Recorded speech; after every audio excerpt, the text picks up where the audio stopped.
Om Swastiastu. Thank you for your attention. In this occasion, I will presenting about genetic engineering and gene expression. Before that, let me introduce myself. My name is Ana Agung Ayu Putri Adnyani with lesson 1004. In this occasion, I will show you a case and some question about that case. We move to the case. A biotechnology company is developing recombinant bacteria capable of producing human insulin for the treatment of diabetes. In this process, human insulin gene is isolated. Genes are inserted into bacterial plasmids. Recombinant plasmids are inserted into bacterial cells.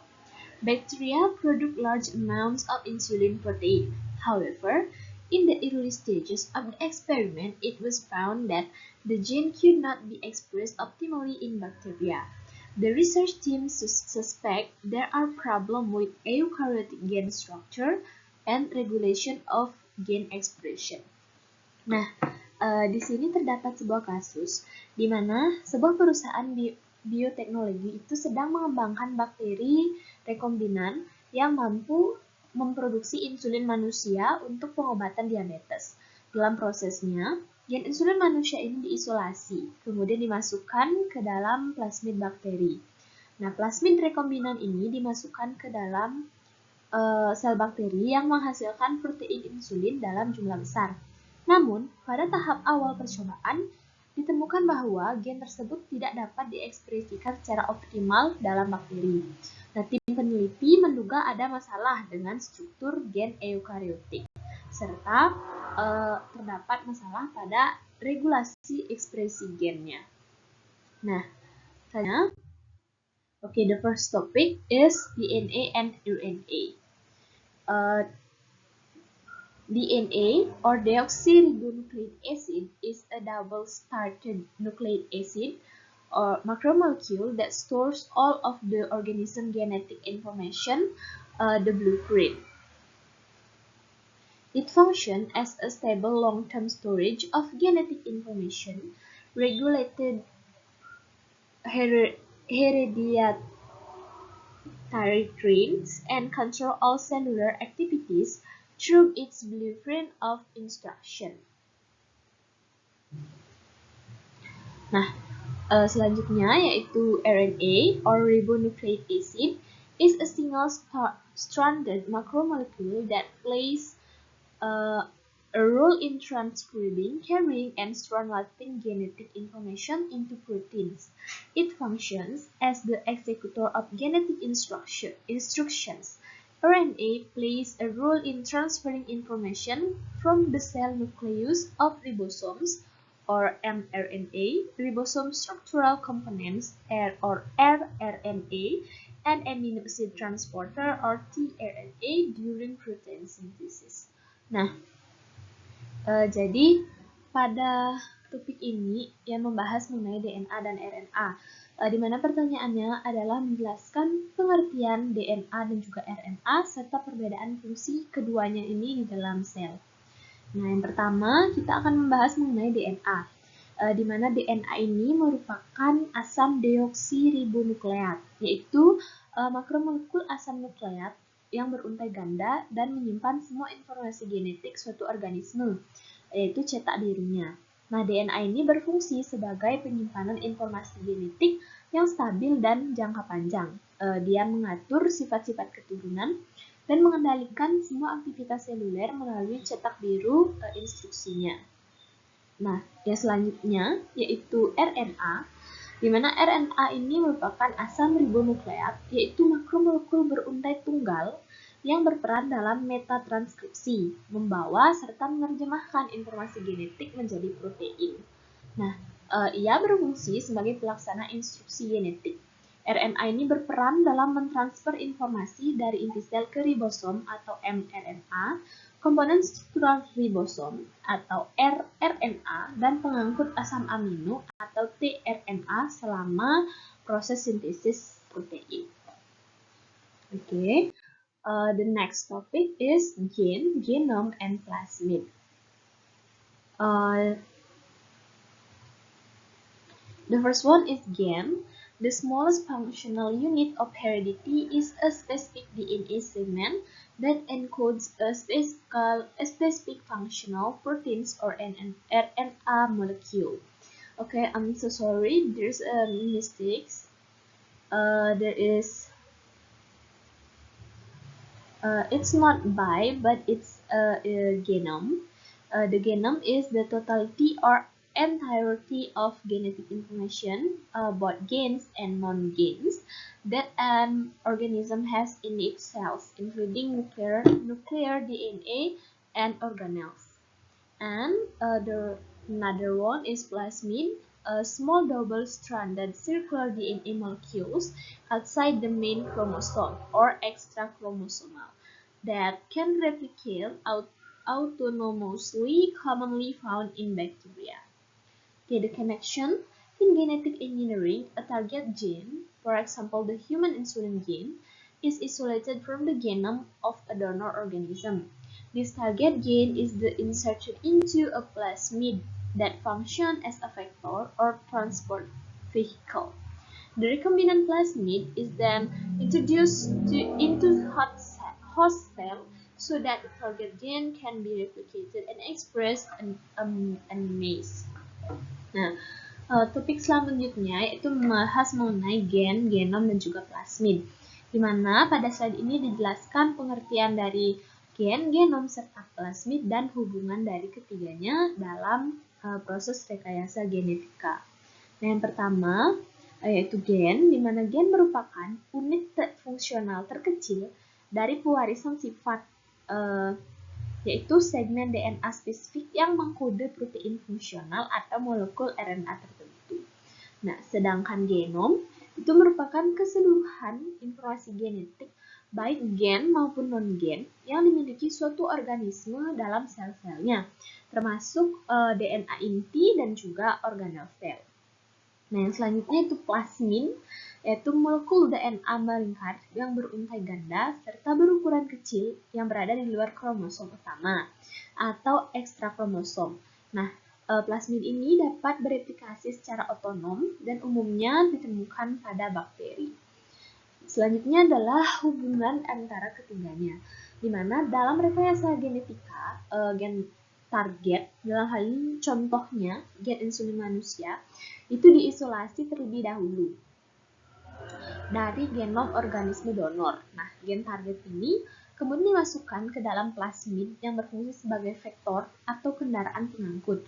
Plasmid rekombinan kemudian dimasukkan ke dalam sel inang sehingga gen target dapat direplikasi dan diekspresikan secara massal. Nah, selanjutnya yaitu prokaryotic gene structure. Prokaryotic gene have a relatively simple structure and are generally polysynchronic. One promoter can control the transcription of several structural genes at once. Promoter is a specific region of DNA where the RNA polymerase enzyme attached and initiated the transcription process. The second one is operator, is a segment of DNA located between the promoters and the structural gene. It functions as a mechanical switch or on or off that binds to a repressor proteins to control access of RNA polymerase. And the last one is operon. Operon is a functional unit consisting of a promoter, operator, and a set of structural genes that are expressed together to regulate a specific metabolic pathway. For example, like operon. Nah, selanjutnya yaitu akan membahas mengenai struktur dari gen prokaryotik. Nah, gen prokaryotik ini memiliki struktur yang relatif sederhana dan umumnya bersifat polikistronik, yaitu satu promotor dan dapat mengontrol transkripsi beberapa gen struktural sekaligus. Nah, di sini terdapat beberapa bagian dari gen prokaryotik. Nah, di sini terdapat promotor. Promotor di sini merupakan suatu wilayah struktur yang relatif sederhana dan umum bersifat merupakan suatu wilayah spesifik pada DNA di mana tempat enzim RNA polimerase ini menempel dan memulai proses transkripsinya. Nah, selanjutnya yaitu operon. Nah, bagian operon ini merupakan segmen DNA yang terletak di antara promotor dan gen struktural. Fungsinya adalah sebagai saklar mekanis yang mengatur hidup dan mati yang mengikat protein represor untuk mengontrol akses RNA polimerase. Nah, selanjutnya itu operon. Operon di sini merupakan suatu unit fungsional yang dari promotor, kemudian operator, dan serangkaian gen struktural yang diekspresikan bersama untuk mengatur jalur metabolisme tertentu. Contohnya adalah operon lag. Okay, the next topic is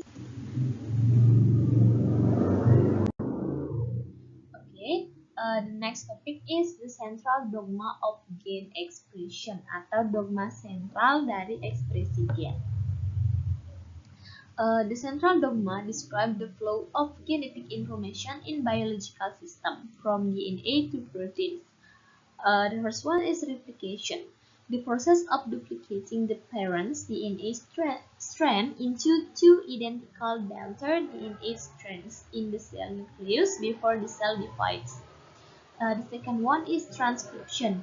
The process of copying genetic code from a DNA template into an mRNA molecules. In eukaryotes, transcription produces pre-mRNA, which must first undergo intron splitting. And the last one is translation, or the process of translating codons, three-base sequence in mRNA by ribosomes and tRNA into specific amino acid sequence that form polypeptides or proteins. Nah, pada slide ini akan dijelaskan mengenai dogma sentral dari ekspresi gen, di mana dogma sentral ini menjelaskan aliran informasi genetik dalam sistem biologis dari DNA ke protein. Nah, di sini terdapat gambar, bisa dilihat pada gambarnya, diawali dari proses replikasi, di mana proses replikasi ini merupakan proses penggandaan untai DNA induk menjadi dua untai DNA anak yang identik di dalam inti sel sebelum sel tersebut membelah. Nah, selanjutnya itu proses transkripsi yang merupakan proses penyalinan kode genetik dari template DNA ke dalam molekul mRNA. Nah, pada eukariota, transkripsi ini akan menghasilkan pre-mRNA yang terlebih dahulu harus menjalani penyambungan intron. Nah, selanjutnya yaitu proses translasi, di mana proses translasi ini merupakan proses penerjemahan kodon yaitu urutan 3 basa dalam mRNA oleh ribosom dan tRNA menjadi urutan asam amino spesifik yang membentuk polipeptida atau protein. Okay, next topic is genetic engineering atau rekayasa genetika. And genetic engineering is a technique for artificially manipulating the genetic material, such as DNA or RNA, of an organism by adding, reducing, or changing the sequence of nitrogen bases to produce new desired traits. On health, the production of essential medicine and hormones such as insulin and growth hormone, gene therapy for hereditary disease, and the manufacture of recombinant vaccines. On the agriculture, creating genetically modified organisms or GMOs that are resistant to pests, drought, and herbicides, and enhancing the nutritional content of food, for example, golden rice.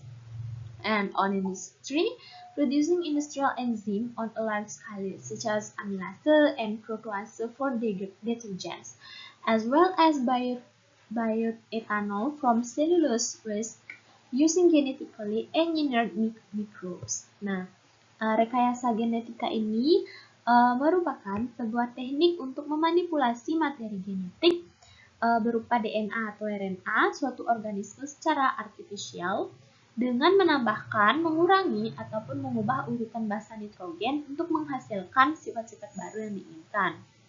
Nah, dalam bidang kesehatan, produksi dari obat-obat penting serta hormon seperti insulin serta hormon pertumbuhan, gen terapi untuk penyakit turun-menurun, serta pembuatan vaksin yang rekombinan.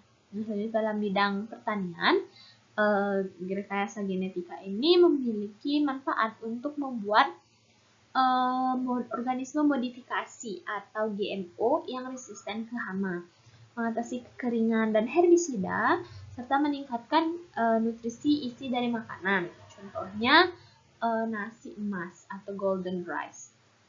Nah, pada bidang industri, rekayasa genetika ini berfungsi untuk memproduksi enzim pada ukuran berskala besar seperti amilase, dan protease untuk deterjen, serta bioetanol dari selulosa limbah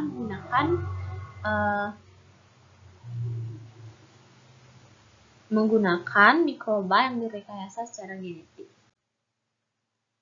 Selanjutnya yaitu genetic engineering technique atau teknik rekayasa genetika. The first one is PCR, or polymerase chain reaction. Is a technique for amplifying or multiplying specific DNA segments in vitro through repeated temperature cycles.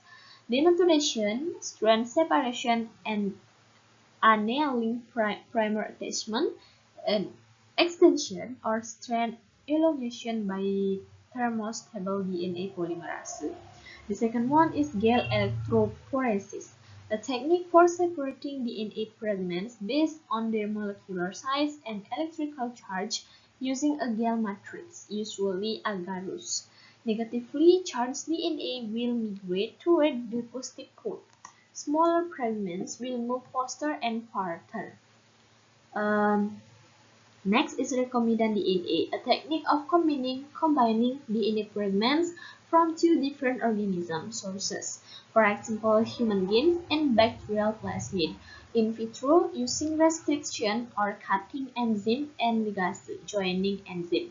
And last is CRISPR-Cas9, a modern genome editing technology that uses guide RNA sequence to target specific location on DNA and the Cas9 enzyme to cut them, enabling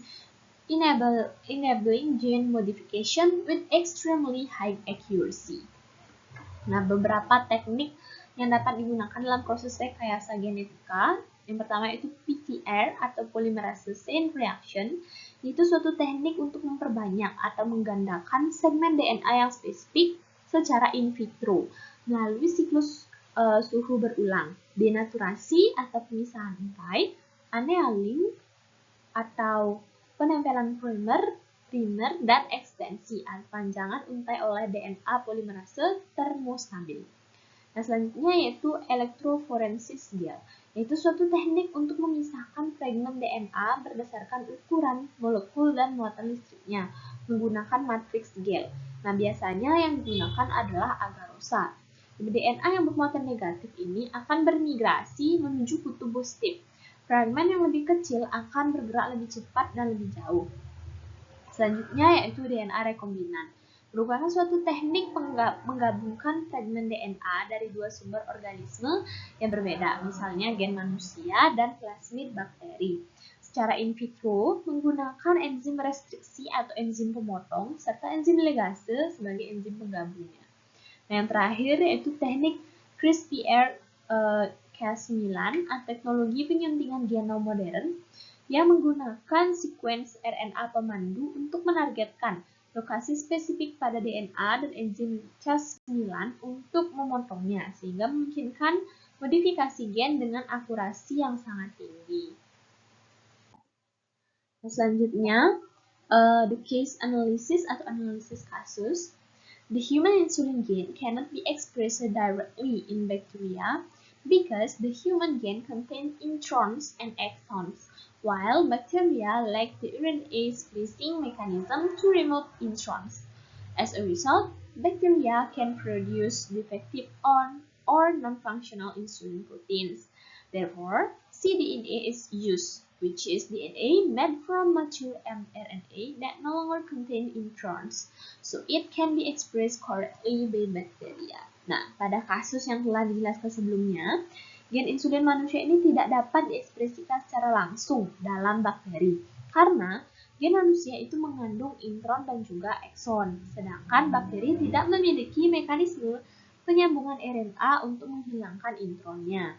Sehingga bakteri dapat menghasilkan protein insulin yang cacat atau tidak berfungsi. Oleh sebab itu, digunakanlah cDNA, yaitu DNA yang dibuat dari mRNA matang yang tidak lagi mengandung intron, sehingga dapat diekspresikan dengan benar oleh bakteri. Okay, the next topic is the role of plasmid. The first one, autonomous, has its own origin of replication or ORI, so it can be replicated independently in the host cell without relying on the main bacteria chromosome. The second one, a small size. Its small circular structures make it easy to isolate, manipulate in the laboratory, and reintroduce into bacteria cells through the transformation process. And last one is selection markers. These typically contain antibiotic-resistant genes, for example, ampicillin. This feature is crucial for researchers to select and determine which bacteria will successfully absorb the recombinant plasmid. Nah, di sini terdapat gambar dari plasmid itu sendiri, di mana peran dari plasmid itu yang pertama adalah otonom atau yang memiliki bagian ORI atau origin of replication sendiri, sehingga plasmid ini dapat bereplikasi secara independen di dalam sel inang tanpa bergantung pada kromosom utama bakterinya. Nah, selanjutnya itu ukuran kecil, di mana struktur yang melingkar yang kecil ini akan membuatnya mudah untuk diisolasi, dimanipulasi, serta dimasukkan kembali ke dalam sel bakteria. Nah, selanjutnya itu penanda seleksi, di mana penanda ini biasa mengandung gen resistensi antibiotik. Contohnya, resistensi terhadap ampicillin. Nah, fitur ini sangat penting bagi peneliti untuk memilih dan menentukan bakteri mana yang akan berhasil menyerap plasmid rekombinan. Okay, the next topic is impact of genetic engineering atau dampak dari pengembangan rekayasa genetika. There is positive impact. The first one is food security. Is producing superior crops with high productivity and greater resilience to climate change. The second one, health sector, enables the production of modern drugs and therapies, such as recombinant insulin, monoclonal antibodies, and gene therapy for genetic disease. And the last one, in bioremediation, developing microorganisms that are able to decompose environmental pollutants and waste more effectively. Besides the positive impact, there is risk and challenges. In ecological destruction, gene transfer to wild plants can give rise to resistant weeds or super weeds and reduce biodiversity.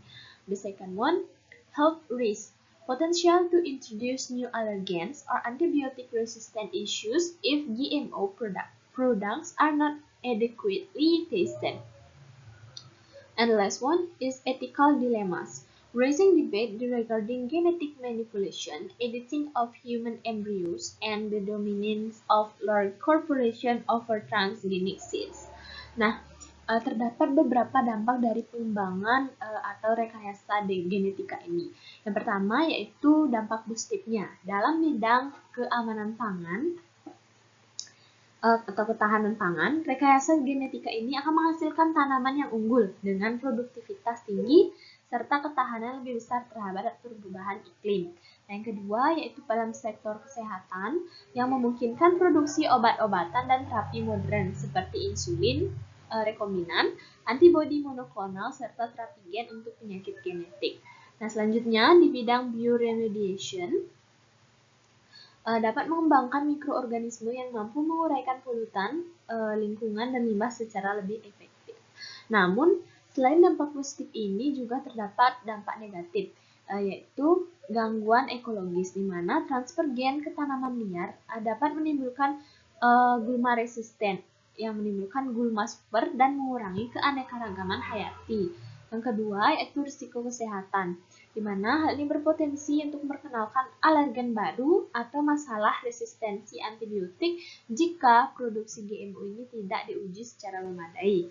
Dan yang terakhir adanya dilema etika, di mana hal ini mengangkat perdebatan mengenai manipulasi genetik, pengeditan embrio manusia, serta dominansi perusahaan besar atas benih-benih transgenik.